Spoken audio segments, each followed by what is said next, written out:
biology. So in my previous lecture I told you about lesson nutrition, and today we are going to start a new lesson which is digestive system, which is correlated with our previous lesson.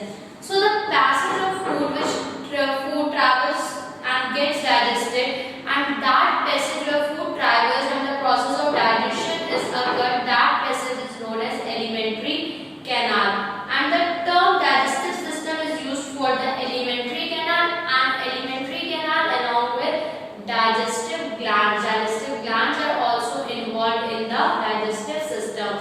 The digestive glands produce the enzymes necessary for the chemical breakdown of food into simpler compounds. So basically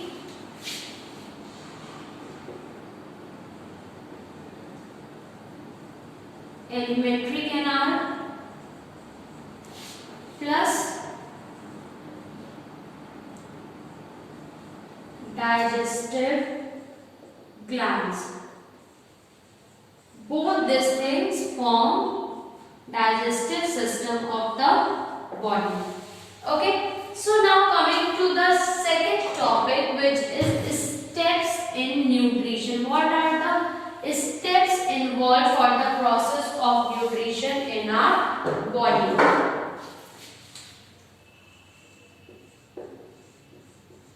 Steps in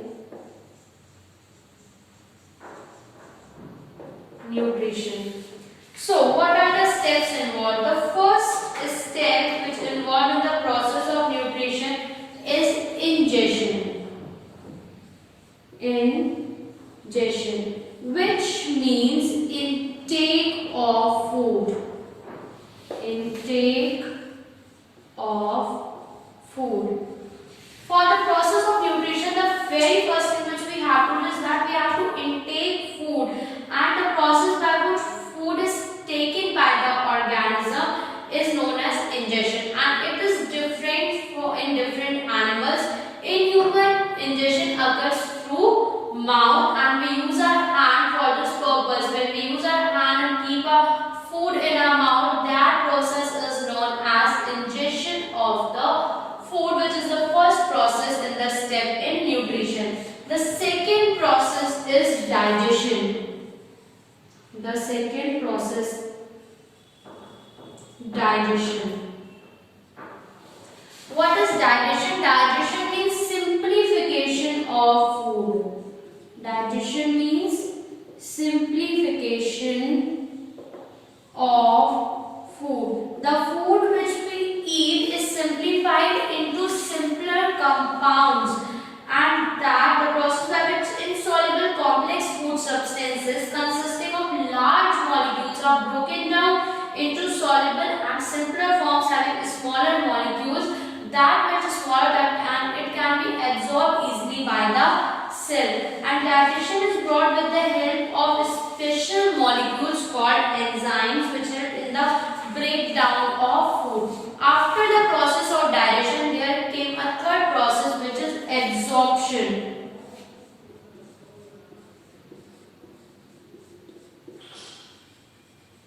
Absorption means that when the food is simplified during the process of digestion, two things coming out. That means one is useful, which is required for the body, and other is harmful, or we can say useless.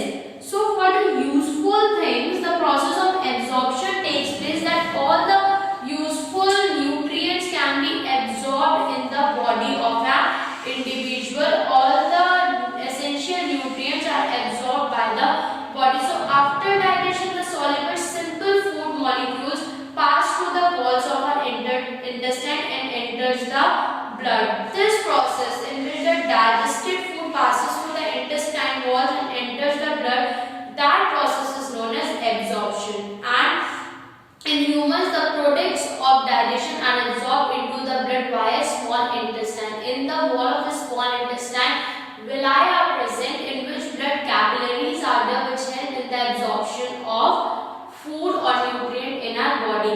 The fourth process which is done is assimilation. Assimilation. What is this assimilation? That is the utilization by the body tissue for energy, growing and repair of the body is called assimilation. That means the use of that absorbed food is done in the process of assimilation. And the last process is addition, which is done for all the useless waste coming out of the body. That all the useless things is excreted, or all the undigested food is removed out from the body, and that process is known as addition of the food. And in human, undigested food is adjusted out through the help of animals. So that is some steps which are involved in the process of nutrition. Now coming to the next topic of this chapter,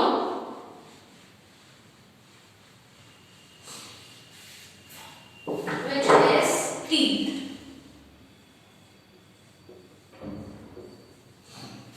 So what is teeth? The teeth are the hard structure present in the mouth cavity or the buccal cavity of vertebrate animals, and which break through the skin in upper and lower jaw, is specialized for holding the prey or breaking type of food. Now the arrangement of teeth in the jaws is called dentition, and dentition is related to the diet of the animals take in. For example, in fish, amphibians, reptiles, all the teeth are of same kinds. When teeth are of same kinds, they are known as homodonts. In this case, all the teeth are of same kind. And in mammals, the teeth show variation in their number, size, and shape, and therefore they are known as heterodonts, which are dissimilar in nature. Now, what are the characteristics of mammalian teeth? In mammals, what kind of teeth are present? So in mammals, the teeth are embedded in the socket of upper jaw and also in lower jaw. Both the jaws of the mouth teeth are present, and there are two sets of teeth throughout the life in the mammals, that is temporary teeth and the second set, which is called permanent teeth. Two sets of teeth are present. The temporary teeth are deciduous, that means they fall off and later they are replaced by the set of permanent teeth.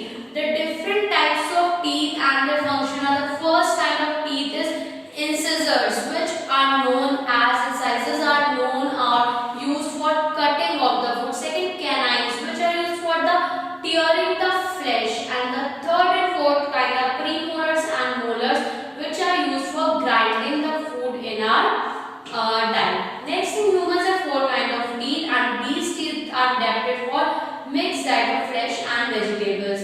Four kinds of teeth are: number first, incisors, second, canines, after that premolars, and the last one, molars. These are four kinds of teeth. First we talk about incisors. So these are four chisel-shaped teeth that line the center of each jaw. They are used for cutting and biting of food. Four in number they are present. Second, canines, they are present on both sides of the incisors. The one which is present in the middle are incisors, and on the both sides of the incisors canines are present, and these canines have conical shape and pointed ends. They are used for holding the food and tearing the flesh. After that, next two canines, premolars, are present in each side. They have to cusp their surface. The teeth have been crushing, chewing the food.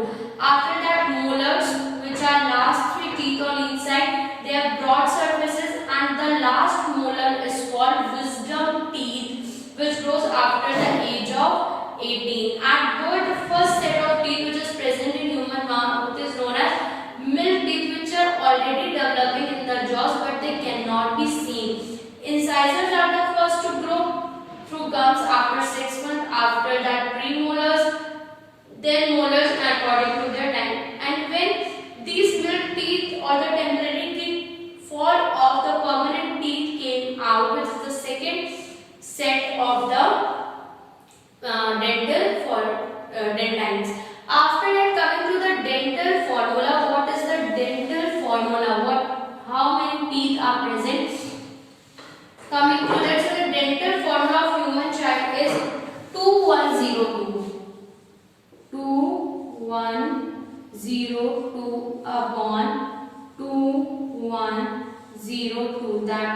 ICPM. Incisors, canines, premolars and molars. Two incisors, this is upper jaw and this is about lower jaw. So the total teeth present in the upper jaw are 2102 and 2102, and that is only of the one side. This set of teeth are also present on the second side. So when we are calculating this, 2 plus 1 3, 3 plus 2 5, and 2 plus 1 3, 3 plus 2 5. 5 plus 5 is equal to 10. 10 on one side plus 10 on other side also, that is 20 teeth are present in a child of human beings. Now coming to the human adult, which are the well grown in which permanent teeth are present. Their formula is somewhat like that. First of all, we are talking about upper jaw upon lower jaw. This is of one side plus second side of upper jaw upon lower jaw. So on one side the formula is 2 1 2 3 upon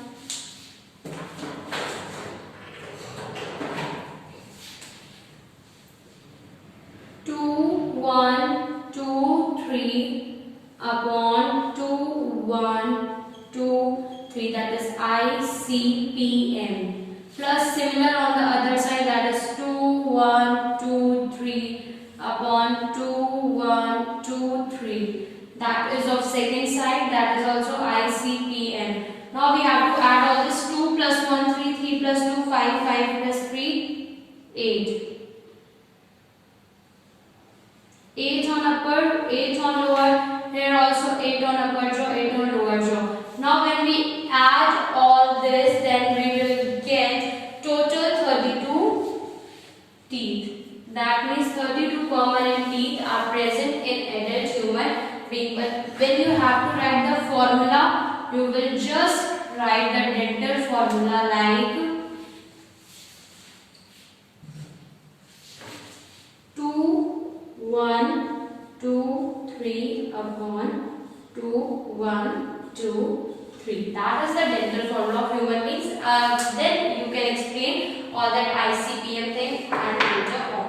Now coming to the structure of the tooth. The structure of the tooth consists of three parts: crown, which is the part lying above the gum; second, nail, the part in the level of the gum; and the third, root, that is buried under the sockets. And the white part of the tooth is known as enamel, which is the hardest substance present in the body, and it is a non-living substance containing calcium salts and forms an effective hard biting surface.